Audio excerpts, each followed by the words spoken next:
บ่อันนั้นสองอันนี้น้องอย่างฝนตกเลยเฮ็ดพอเอาเลย อันนี้ก็งาม น้ำหอมอาหารปลาเนี่ยคืออันนี้คือเป็นตาอ่อนอยู่เลยเนาะคือจะเป็น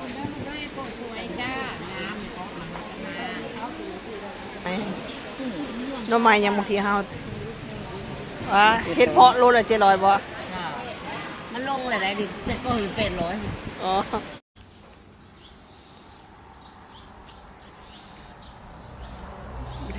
พนักงานแกะดอกไม้ฮะไผ่มันอยู่ตรงอันบ้านอันโนนคำบ่กินก๋วยเตี๋ยวมันไปกับหมูมันวังนึงนี่แกะดอกไม้เก่งจักหน่อยเหรอวะแกงหน่อไม้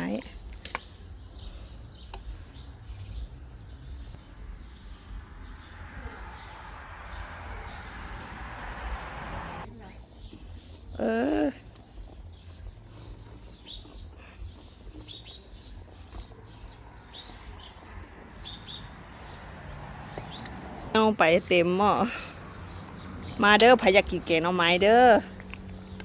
โอ้